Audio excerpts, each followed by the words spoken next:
Hello प्यारे बच्चों, आज हमारा 7th का 5वां चैप्टर का पहला पुनरावर्तन के बारे में आपको बताने जा रहे हैं। इसमें हमारा पहला क्वेश्चन आता है, मनुष्य क्या क्या कर सकता है। जैसे कि मनुष्य बच्चों क्या क्या कर सकते हैं। जैसे मनुष्य पहाड़ों को तोड़ सकता है, वह नदियों के बहाव की दिशा को भी मोड़ सकता है और मिट्टी से अमृत भी निकाल सकता है। यहाँ तक कि वह धरती और आकाश को एक कर सकता है। इस प्रकार मनुष्य असंभव लगने वाले काम भी कर सकता है। फिर हमारा दूसरा क्वेश्चन आता है, बेटी की क्या क्या तमन्ना है। जैसे बेटी की क्या क्या तमन्ना है। जैसे बेटी तारा बनना चाहती है, वह धरती पर चाँद की तरह चमकना चाहती है। जैसे कि बच्चों, बेटी क्या बनना चाहती है, वह तारा बनना चाहती है और धरती पर चाँद की तरह चमकना चाहती है। उसकी इच्छा दुनिया रूपी बाग में खिलने वाला फूल भी बनने की इच्छा है। जैसे उसे दुनिया रूपी बाग में फूल खिलने वाला बनने की इच्छा है। वह तितली बनकर हवा में घूमना चाहती है। फिर हमारा तीसरा क्वेश्चन आता है, राजकाज का काम कैसे अच्छी तरह से चल सकता है। जैसे कि बच्चों, राजकाज का काम कैसे चल सकता है। जैसे हजरत अली जो थे, राजकाज के सारे वो राजकाज के जो राज की मोमबत्ती होती है उसे जलाते थे और अपना काम करने के लिए वे राज की मोमबत्ती बुझाकर अपनी मोमबत्ती जलाते थे। निजी काम के लिए राज की मोमबत्ती जलाना उनकी नज़र में चोरी और हरामखोरी थी। यदि हजरत अली जैसे प्रमाणित रखी जाए तो राजकाज अच्छी तरह से चल सकता है। फिर हमारा पांचवा क्वेश्चन आता है, आप माता पिता को कौन कौन से काम में मदद कर सकते हैं। जैसे कि आप अपने माता पिता के काम में कौन कौन से मदद कर सकते हैं। जैसे मैं माँ के कहने पर बाज़ार से चीज़ें ला सकता हूँ। उन चीज़ों में जैसे साग सब्जी, दवाएं, फल तथा अन्य वस्तुएँ ला सकता हूँ। यहाँ तक कि घर की साफ सफाई भी कर सकता हूँ।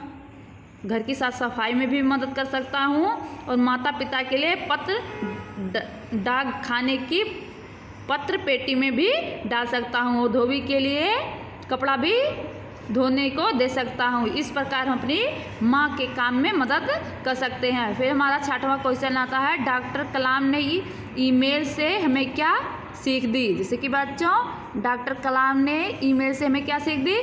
डॉक्टर कलाम कहते हैं कि हम सरकार चुनने के लिए मतदान कर निश्चित ना हो जाए। जैसे कि डॉक्टर कलाम कहते हैं कि सरकार चुनने के लिए अगर मतदान का निश्चित ना हो जाए तो हमें ऐसा ना सोचे कि हमारी सारी जिम्मेदारियां चुनी हुई सरकार उठाएगी। जैसे कि हमारे सारे काम सरकार करेगी। जैसे कि बच्चों, जो हमारी जिम्मेदारियां होती हैं वह सरकार नहीं उठाएगी। हमें सारे काम अपने खुद से करने होंगे और कागज़ के कूड़ेदान में डालने की तकलीफ नहीं उठानी है। जैसे कि जो कागज़ होते हैं कूड़ेदान में अगर डाले तो हमें उठाने की कोई ज़रूरत नहीं पड़ेगी। सामाजिक समस्याओं के बारे में भी हमें स्वार्थ नहीं देखना है।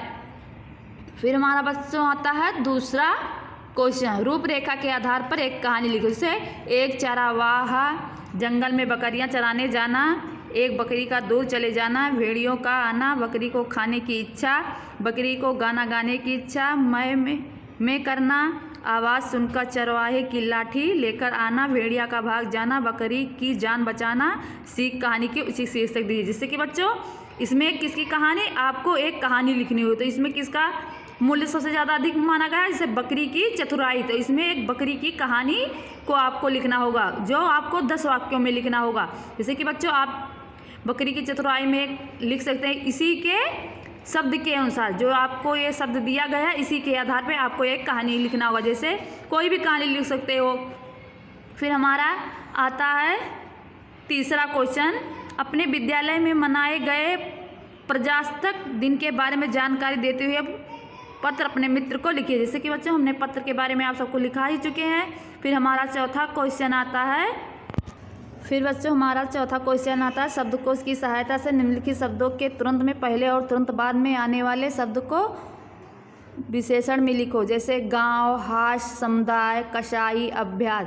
गांव में, जैसे गांव में होता है शब्दकोश में जैसे आता है गर्वीय, कसाई में कसा, हास्य में हासिल, अभ्यस्त में असीत, समुदाय में समुदाय और गांव की गावटी, कसाई का कसाकश, हास्य का हास्यास्पद, अभ्यस्त का अभ्यासित, समुदाय का समुदित। फिर उसके बाद हमारा 5वां क्वेश्चन आता है, निम्नलिखित शब्दों को संज्ञा, सर्वनाम और विशेषण में वर्गीकृत कीजिए। जैसे कि हमारा इसमें सर्वनाम, विशेषण और संज्ञा ये तीनों दिए गए हैं। जैसे नर्मदा, क्या, भय, थोड़ा, जिसको, सोना, हम, ज़्यादा, सुंदर, अग्नि, सातवां, मनुष्यता, कई, तीनों या मोटा। इसमें आपको सर्वनाम, संज्ञा और विशेषण छांट के लिखने होंगे। तो हमारा संज्ञा में क्या क्या आता है, जैसे नर्मदा, भय, सेना, अग्नि, मनुष्यता, ये क्या है, ये सर्वनाम है। और सॉरी बेटा, ये संज्ञा है। और सर्वनाम में क्या आता है, जैसे क्या, जिसको, हम, यह। फिर हमारा आता है विशेषण। विशेषण में क्या आता है, जैसे थोड़ा, ज़्यादा, सुंदर, सातवां, कई, दिनों, मोटा, ये विशेषण है। फिर हमारा 6वां या लास्ट क्वेश्चन आता है, निम्नलिखित काव्य पंक्तियों का भाव अर्थ लिखिए। जैसे धरती सा धीर तू है, अग्नि सा वीर, तू जो चाहे तो काल को भी थाम ले। जैसे हे मनुष्य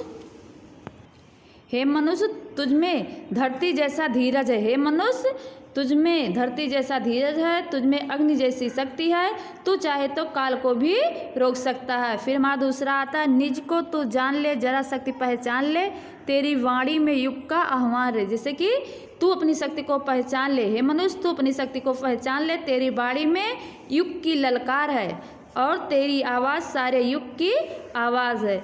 चलो बच्चों, हमारा ये चैप्टर यहीं पे समाप्त होता है। फिर अगले चैप्टर में, तो तब तक के लिए जय हिंद।